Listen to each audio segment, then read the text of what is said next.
Sometimes danger creeps into our homes.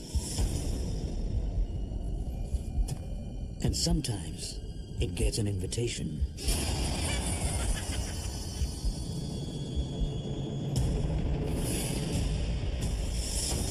For John Agerter, death came knocking.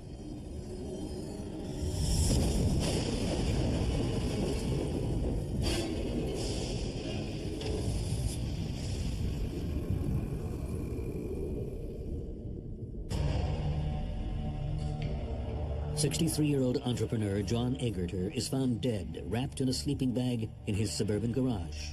His feet were tied up. He had duct tape around his face and around his neck. He had a cord wrapped around his neck, and they put plastic shopping bags over his head. The terrible violence seems out of character with the quiet neighborhood and the shy and retiring man who lies murdered.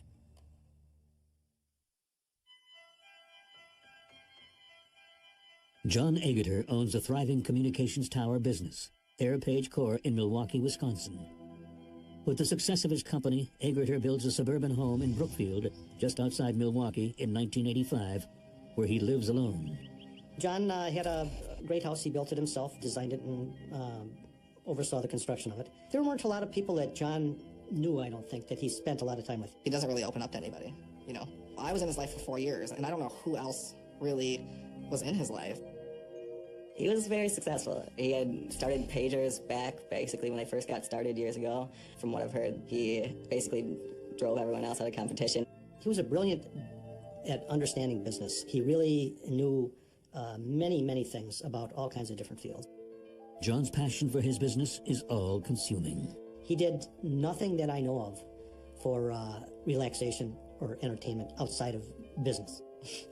I mean, the guy was 63 or something like that, and he climbed 500-foot towers. Like, and this is like not a challenge for him. He would work from 6 o'clock in the morning until it didn't matter. It really didn't matter to him. You'll know when he's your friend because he'll ask you to go have a sandwich. It's the funniest thing. He'll call you and say, "Do you want to go have a sandwich?" And that's how you knew John was your friend. John's dedication to his business turns him into a bit of a recluse. When he's not at the office, he spends most of his time alone at home with his growing radio gadget collections. His dining room had an office in it, and pretty much every other area of the house had stuff stacked in it that he would get. He collected anything that had to do with radios and transmitters, anything like that. He had very strange collections. Just like normal day-to-day stuff for him, it was not a normal thing. The only thing that was important to him was work. For nearly a decade, the only other presence in his home is his elderly mother.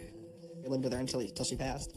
John was, I don't know if you want to call it eccentric, but different. I know he never really got along with his family because he was just out there character. They kind of pushed him off to the side, and it didn't really matter to him. Family, it wasn't necessarily important to him. What was important is his work.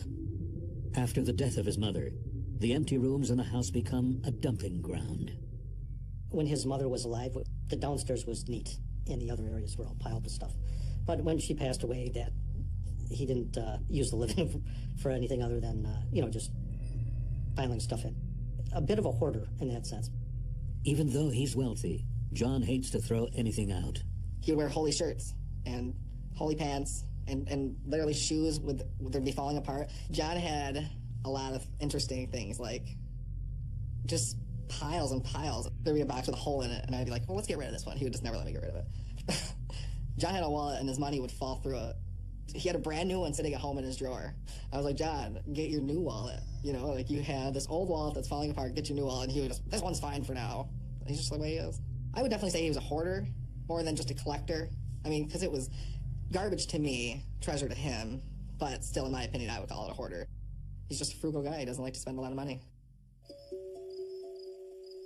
His collections, his hoard, have now become his only company.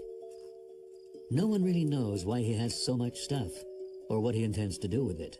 John often goes long stretches without seeing people, and rarely lets anyone into his home. John would make sure that if he was going to let you in his house, that he would know you. You would definitely have to know him, and he would have to have a relationship with you somehow. John, was very protective, and also paranoid, I guess you could say. He had locks on his doors. I know he had guns. I know he was a protective person. But he makes one exception. Yeah, that must be worth $500,000 right there.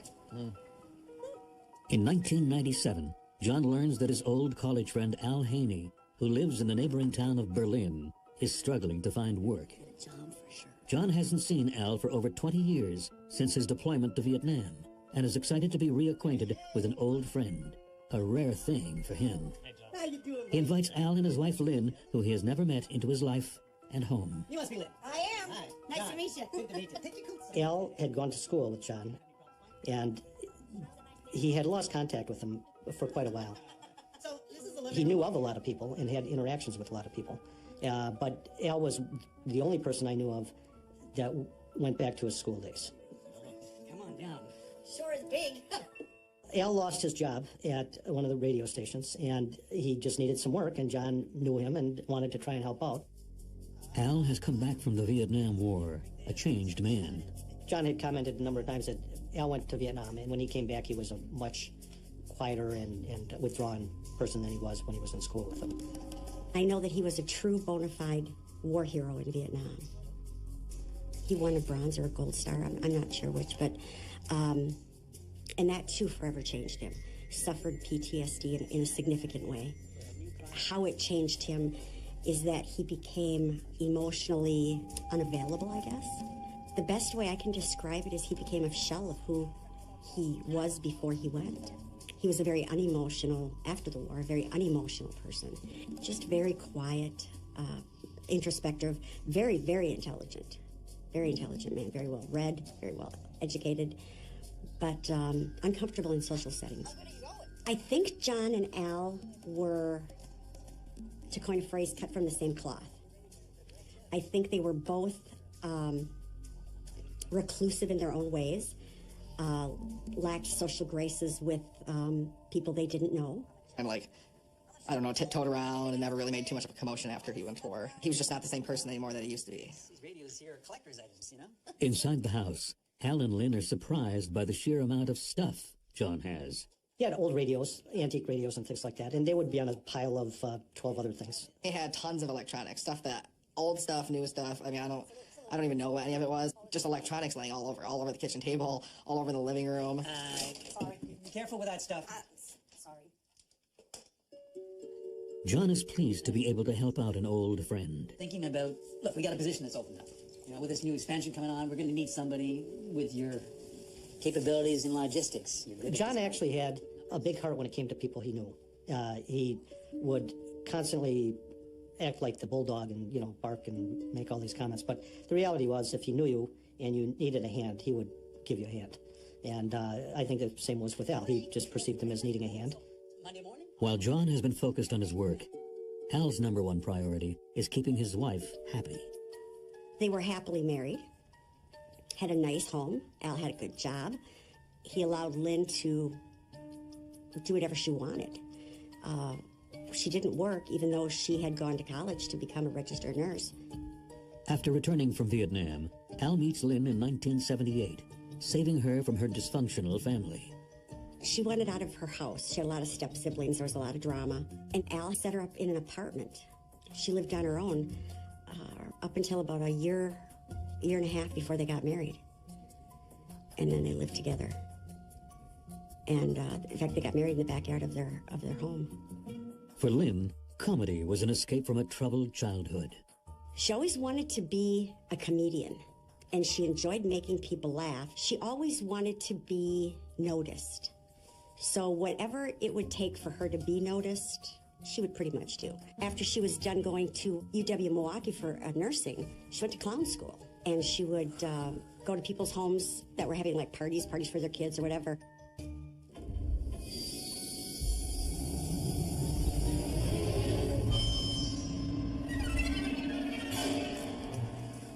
She would have the little gimmicks with the flower that squirted water, and she would make her balloon animals and hand them to kids, and she just would naturally be the life of the party.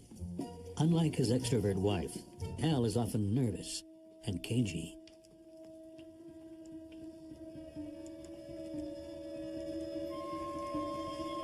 Hello? Anybody here? Al. Get over here. I need an extra pair of hands here. When Al takes the job with John, The two work together in harmony for years. Hold this. Make sure these two wires don't touch. Sure.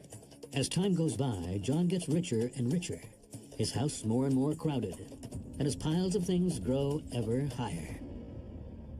The same can't be said for Al. In 2005, despite his job at Airpage Corps, Al can barely keep up with his wife's spending habits. Lynn spent money since she was a teenager, like it defined who she was. The word she has always used to describe things of luxury in her life is deluxe. And the more luxurious they were, the more deluxe they were. She won the lottery twice and went through that money like it was water, from what I understand. She continued to spend as though her husband's income was limitless. If you were in a restaurant ordering a margarita, she would order a margarita with a very specific high-end tequila that most would consider a waste putting it into a margarita.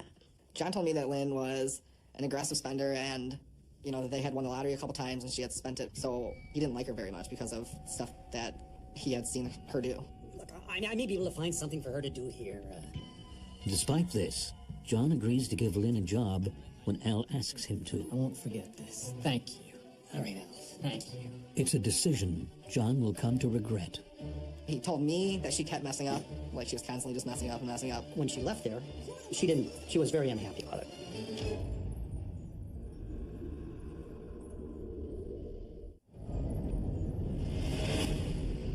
John Egerter has reunited with his old friend, Vietnam War vet Al Haney. He decides not only to help out his friend, but his wife as well. He's not sure it's a good idea. It surprises me that John would hire Lynn. Equally as much as it surprises me that Lynn would work for John, because they didn't seem to have any friendship there or any connection. So that does surprise me. John had agreed to hire her to help Al out, and as I trained her, I could tell that her point of view on many things was the polar opposite of John's, and I really didn't think she would last very long. John and Lynn do not hit it off. How's it going? John always evaluated everybody, you know. Last month. How you doing? Great. Coupons? You clipping coupons? You're rich. He thought Lynn was very liberal and irresponsible. He didn't think a lot of Lynn, keep a friendly dialogue with her because he wanted to talk to Al, and he liked Al. They were just very different. And Lynn was, could be a bit of a hothead, so that when she got her feathers ruffled, she would tend to blow up more. Woohoo! Yes, I saw them. Yes, I saw them. It wasn't a good working relationship. Her opinions of things were the polar opposite of John's, and if you work for John, he will definitely involve you in conversations of anything. And so whatever your opinions are going to come to the top. Excuse me? Hang on. Could I get that invoice on my desk right now? Here. Yeah. He got rid of her right away. He told me that she kept messing up, like she was constantly just messing up and messing up. Don't worry. When she left there, it was not good. She was very unhappy about it. John worries that Al might be resentful towards him for firing Lynn. He invites them over, hoping to make amends. John, do you have anybody else over like this for dinner? Nope. Cheers. Cheers. I kind of like it here, all by myself. All my things. John would make an effort to be friendly and, try and keep a positive spin on things. He went out of his way many times to try and make nice comments or do nice things that would improve his relationship with Lynn so that she would not try and poison the relationship between him and Al. I'm telling you, that was the best party I've ever been to. Mm-hmm. With no stable job, Lynn falls back into some old habits. She was drinking daily, smoking pot daily. So I don't know if she was still taking care of the home and cooking meals and doing things you would think a wife would do, especially when it didn't work. And yet, Al loved Lynn to the ends of the earth, just adored her. And it doesn't stop there. She started having boyfriends. Drink it up. I know that Al knew of Tommy within a matter of weeks of their involvement. Do it. Lynn's new boyfriend, Tommy Duyette, is an auto parts delivery man she met in a local bar. Come on. Tommy was just a good-natured guy who had misguided love or obsession with Lynn, she'd always referred to him as her protector. So he took on that role. So she would refer to the men that she dated as her out-of-the-house husband, and Al was her at-home husband. If I had a girlfriend, I don't think my wife would be too okay with that, as I wouldn't be okay if she had a boyfriend, you know. So I always thought that was just a strange setup. The balance is several $1,000s. Strange bedfellows aside, Al has other things on his mind. In 2010, the recession hits them hard, and they're at risk of losing their house. Even though Al explains that his boss has nothing to do with their financial woes, Lynn is convinced that John owes Al money. If you just went to John. John paid net 30, which is 30 days after the invoice. So Lynn and Al were having a cash flow problem. And this was eating at Lynn like nothing I've ever witnessed from someone about money. She would be on Al about this money. It was constant. Al, have you talked to John? Al, when are we going to get the money from John? Al, how are we going to make the house payment? Al, I've got to have gas money. Al, I've got to have cigarettes. It was almost a constant beratement of Al over actions of John that Al has no control over. What are you going to do? You're going to hit the 2, you should hit the 4. With Al and Lynn's relationship spinning out of control, Lynn takes on yet another lover. Her ex-boyfriend, civilian police clerk Mark Finken. You got it. I don't know how many boyfriends Al was aware, but it was no secret that she would go out and party. He wouldn't confront it. I mean, he was not assertive. He was negative assertive. You know, he just, whatever went on, he just, okay, and just plodded along. I assume he was okay with her having a boyfriend. He would have to be if it was going on that long. Lynn even invites her boyfriends over to the house while Al is home. But he has no idea what they're really up to. There's a new character in our story. I'd have to change the plot a little bit, but... We don't need a new character. As long as the main character gets her notary license, we're in business. We can talk about this a little later. Lynn has all the men in her life wrapped around her finger, except for one, John, and their relationship is about to take a strange turn. She calls and says, "Would John commit suicide?" And I just knew something was wrong.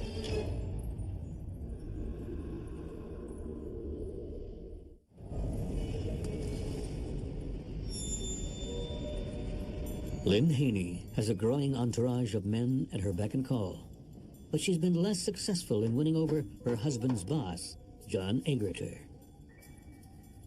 In the spring of 2011, John receives an unexpected visitor.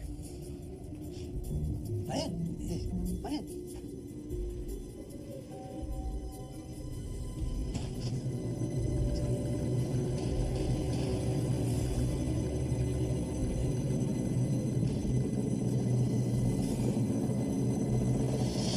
I got you some coupons. I got you. She brings coupons as a peace offering. So much. John told me that things were improving with Lynn, that she had actually dropped off some coupons to him for pizzas or some such thing, which John always loved to bargain, and a coupon for a free whatever was a big deal with him, and that he felt that she was maybe coming around, that she had actually, you know, gone out of her way to help John out. So, I hear you're thinking of moving to Las Vegas. She also asks John about his future. He did talk about buying a house sooner or later. He hates tax, so he's going to move to Nevada where there's no tax. Hey, everybody! Gather round! Guess what Over the next few months, Lynn drops by John's office with fresh baked goods for his employees. Oatmeal raisin. Her cookies, however, come with a series of unusual questions. She came in with some cookies for us, and we're like, okay, this is strange. She started talking to us like she was kind of an old friend. She was asking, "Does John even sleep?" And I was like, well, I was like, as far as I know, he doesn't sleep very much. But I was like, he told me he only needs like 3 or 4 hours of sleep a night. I just thought I was just talking about John, because John's an interesting character. Lynn also, for the first time, extends an invitation to Joe. She had invited me to go to their house. I don't even know these people. They have an in-ground pool. They're going to have a little party get-together. And she stayed for probably 45 minutes to an hour, and then just left. The visit is followed by a bizarre phone call several days later. She calls and says, hey, what's going on with John? And then she was like, well, he owes Al money. And I said, well, there's nothing I can do about that. I don't know. But then she also asked me, she's like, well, can I ask you a question? And I was like, well, sure. She's like, would John commit suicide? I said, well, John would never commit suicide. I said, he's a Christian. He would never commit suicide. I was like, he believes that would put him in hell. He would never commit suicide. And she was like, oh, well, just call John for me and see what's going on. And that was literally the end of the conversation. But party plans are soon put on hold. On June 21st, 2011, a powerful storm hits Milwaukee. John Agerter is, as usual, alone at home in his big cluttered house. He's watching the weather. He's right to worry. That night, one of his communications towers loses power. We had a lot of thunder and lightning storms that night. A lot of heavy rain. I lost power in my own house, which is very unusual because we have underground wiring. So it was a big stormy night. Hey, Bob. Hey, yes, John. Listen, we just lost Menomonee Falls. Yeah, the transmission tower's down. Yeah, we gotta be there tomorrow morning at 6. Yeah, can you get a crew together? Okay. I'll pick up the truck. Listen, there's something going on in the garage. I gotta go. I'll see you tomorrow morning. But he won't make it till tomorrow. There's another kind of storm brewing, and John Agerter is directly in its path. It, just kind of takes the breath out of you. He had a cord wrapped around his neck, and they put plastic shopping bags over his head. On June 21st, 2011, a mighty storm hits Milwaukee, bringing with it unimaginable chaos.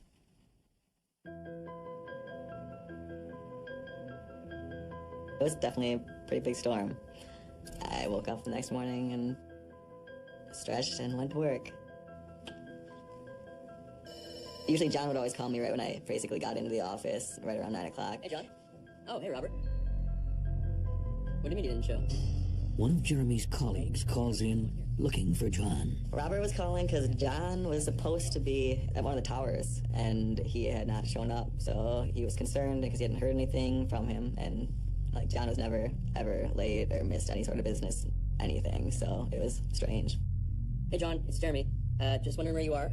So I tried calling him immediately and didn't get a response for a minute or whatever, 2 that I waited for, and decided to go check it out. And so I drove over to John's house.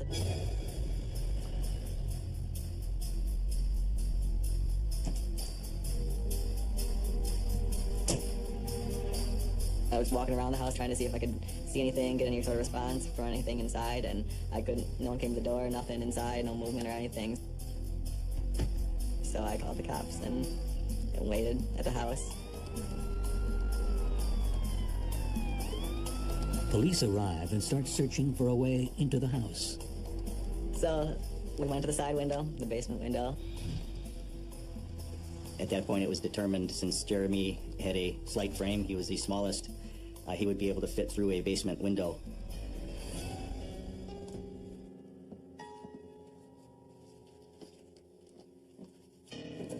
So I went inside and fell right away because I'd never been inside there, and the basement is just full of boxes and stuff, just like the office, just stuff strewn everywhere.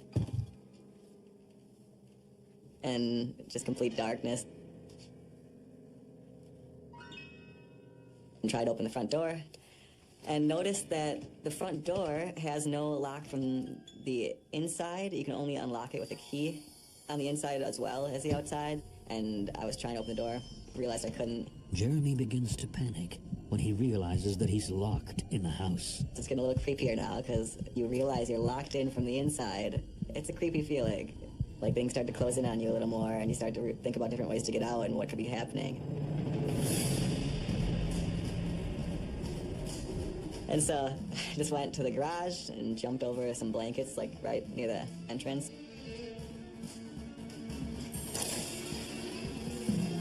Jeremy finally opens the garage door. And they told me to wait in the house. So I was feeling a little better, maybe it's all right, maybe something's okay, maybe he's just not here. And then, a few seconds after that, I heard his beeper going off, and his beeper was never far from him.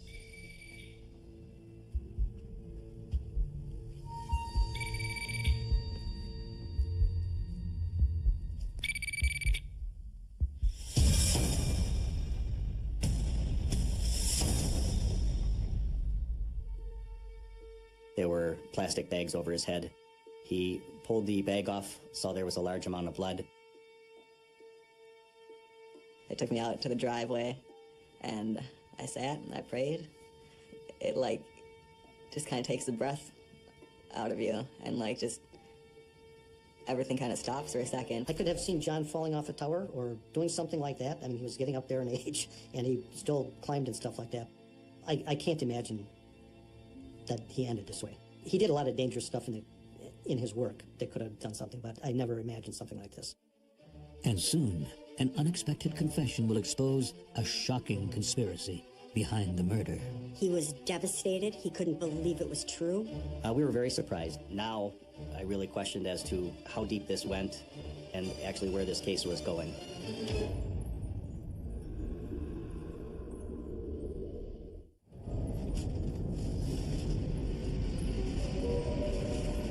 Milwaukee businessman John Egerter is found strangled by an extension cord in his own garage. There are no signs of forced entry. John was extremely cautious about who he would let in the house. If he didn't know you were coming, he probably wouldn't answer the door.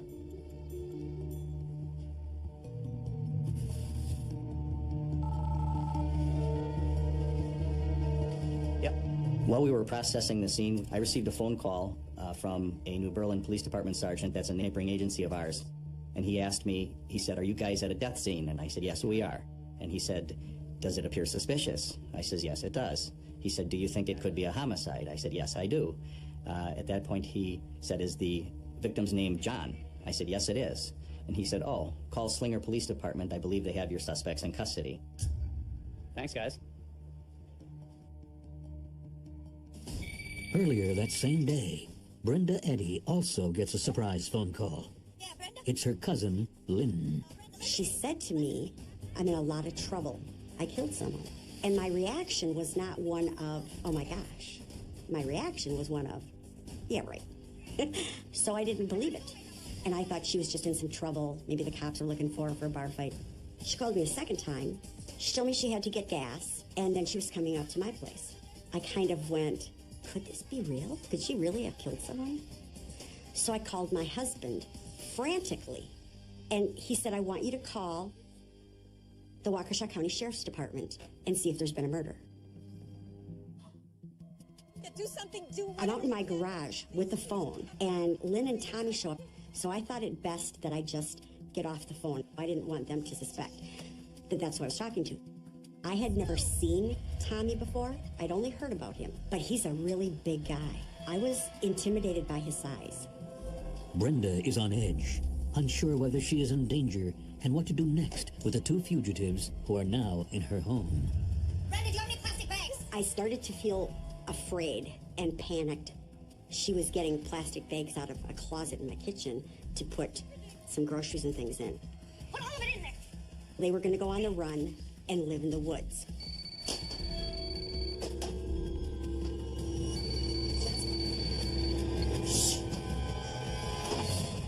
Hello, honey? Yeah. Brenda's husband tells her that the police are about to raid the house. There were officers in many locations, even on my patio. They were everywhere. And they were prepared to arrest them. Get down on your knees. Get down on your knees. They told Tommy to get down on the floor. They kind of slammed him into my table. And Lynn is standing there, and they're telling her to get down. And she starts telling them, "I can't because I have PTSD." In all the years I've known Lynn, never has she ever talked to me about her having PTSD. It was a quick thought to save herself from getting manhandled on the floor, and that's how she acted. You know, "I have PTSD, I have PTSD. Police arrest Lynn Haney and Tommy Duyette for the murder of John Egerter.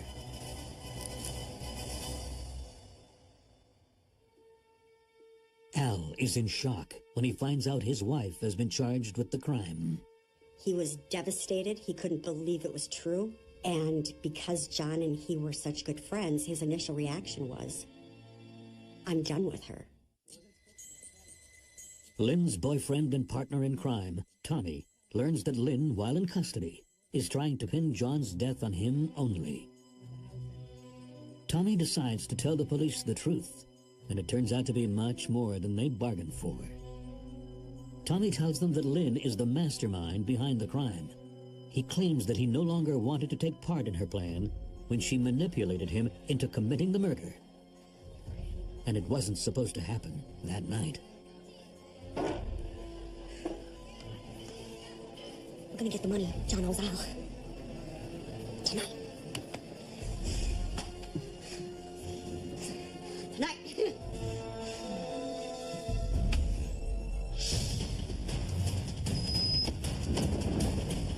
Go there! Stay there!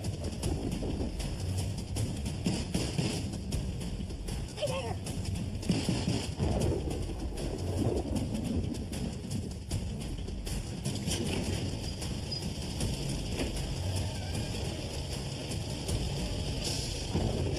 What are you doing? Everything okay? Where's Al? Where's the money you owe Al? What money? Where's the money you owe Al? I don't know Al. You owe $5,000. Where is it? Lynn! Where is it? Lynn! Al!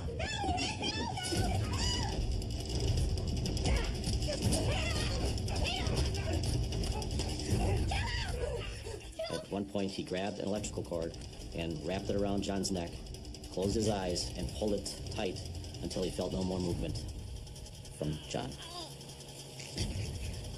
Tommy! If you love me, you'll kill him! Tommy went on to talk about, as he opened his eyes, he could hear Lynn, with a roll of duct tape, wrapping that duct tape around John's neck to continue with the process of preventing him from breathing. He didn't remember much after that.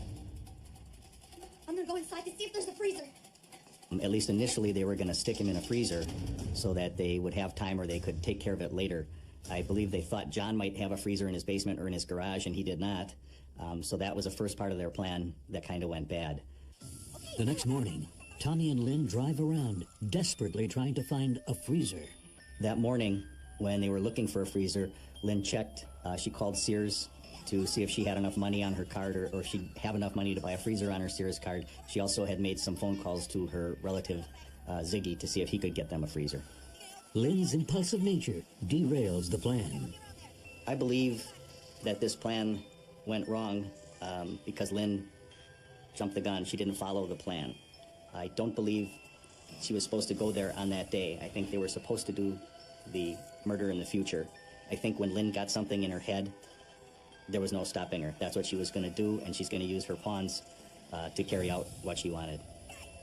Unable to find a freezer, Lynn and Tommy head directly to Brenda's house. They're going to get provisions to go out of town. Hurry up! After the arrest, the police make a startling discovery in Lynn's cell phone records. They uncover a series of phone calls between her and her old boyfriend, a civilian police clerk named Mark Finken. At first, I think we were excited about the fact that he worked for a police department. We thought we'd get some very good answers. Just days after they begin questioning Mark Finken, he commits suicide and leaves a note declaring his innocence. We were very surprised. Now, I really questioned as to how deep this went and actually where this case was going. The police come across a bizarre exchange of emails between Mark and Lynn, detailing their plan as though it were a fictional story with characters. That was their code. The deal was Lynn would write him and say, well, for my story, how about if this happened or that happened? And they were all the details of what the presumed plan was. She had a lot of elaborate plans, one of which was to dispose of John's body by grinding it up or dissolving it in hydrogen peroxide and taking the remains and sprinkling those remains around a rose garden. She felt that by doing so, she could gradually get rid of it and nobody would know or be the wiser. The emails detail how Mark was going to assume John's identity after he was dead, and Lynn was going to administer his estate with her new notary license. As long as the main character gets her notary license, we're in business. On Mark Finken's computer, we found a copy of a will with John's name on it. They were writing out a will, and they were going to sign it, and I believe Lynn was going to notarize that. We also found a copy of John A. Gerder's signature that Mark had been practicing. And so Mark could then be John's signature, and Lynn would notarize it as being authentic. That's a pretty elaborate plan. Lynn assumes that because John has no family, that no one will notice he's gone. Apparently, John had been talking about moving to Nevada. They were going to murder John on the 4th of July weekend so that they would have more time to do what they needed to do with his remains because it was a holiday weekend and no one would be looking for him. The fact that she had spent so much time concocting this plan to think about how to sell off this man's company and to think that he didn't really matter because he didn't have anyone is the most heartbreaking part. To the police, it appears that Lynn spearheaded a complex operation. There's one person that can tie everybody into it, and that one person is Lynn. Lynn knew Mark, Lynn knew Tommy, and Lynn knew John. None of these other players knew each other, so Lynn brought them all together. I wouldn't say she was the brains of the operation. I think Mark was probably the smartest one there, but I think Lynn is very manipulative and seemed to have control over all of these men. Al's shock at Lynn's behavior doesn't last long. The day of John's funeral is the day that I spoke to Al, and he was getting Lynn an attorney and getting the money to pay the retainer. And not only for her, but for Tommy as well. He was always in court supporting Lynn and continued to pay the attorney's fees. So I'm thinking he, for some reason, either didn't believe it or chose to ignore it. I think he is extremely hurt and yet is still obsessed or in love to tolerate the things that he has tolerated. He supported his wife completely. I mean, in the sense of trying to help her with any kind of lawyers he could or anything like that. He stood with her. I think it's very odd. Obviously, Lynn gives something to Al that he finds more important than a lot of things, integrity things that he's willing to give up or overlook for something. Investigators can't understand the hold that Lynn had over all these men. We still to this day have no idea why these men would do everything that she said and what power she had over them. It still kind of amazes us. On December 15th, 2011, 6 months after the murder, Tommy Douillet makes a plea bargain and gives a 99-page statement pointing at Lynn Haney as the mastermind of the murder of John Egerter. Lynn Haney maintains her innocence but admits that there is enough evidence to convict her. So she takes the Alford plea. It's a plea that is not acknowledging her guilt, but she is acknowledging that we have enough evidence put together that reasonable people would believe that she committed this crime. It's a way for her to not plead guilty, but take the sentence. On October 9th, 2012, Lynn Haney and Tommy Douillet are both found guilty of the first-degree murder of John Egerter. Tommy Douillet is sentenced to 30 years with 20 years of extended supervision. Lynn Haney is sentenced to 15 years, 9 months. The Alford plea has worked in her favor. To concoct such a plan that ended with John murdered, Mark committing suicide, Tommy sentenced to 30 years, and she, the queen of all of this madness and plotting and scheming, and she walks away with 15 years and 9 months in prison. I absolutely believe that Lynn was the mastermind behind all of this. Based on what I know about her, how I know her, and based on evidence that the police found, she was absolutely the mastermind. And I truly believe that Tommy was manipulated in this situation, completely manipulated.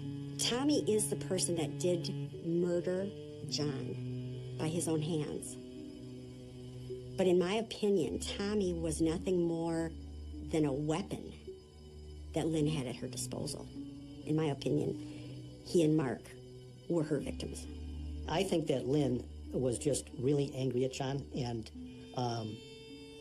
thought he was rich, and she wasn't. She had had money a number of times in her life and pretty much blew it all the time.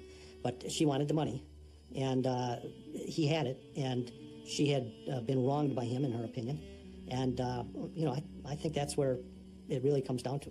Contrary of what Lynn believed, John Egerter will be deeply missed. I see constant reminders of him all the time. Every time I see a tower, you know, it reminds me of him. It's funny because people would consider him to be one of the strangest characters ever, and he was a different person, but he's the only person in my life who's actually really, really influenced me. He was a good friend, difficult friend a lot of times, but a very good friend for many years. So I was shocked by the whole thing. I still am. I definitely miss him.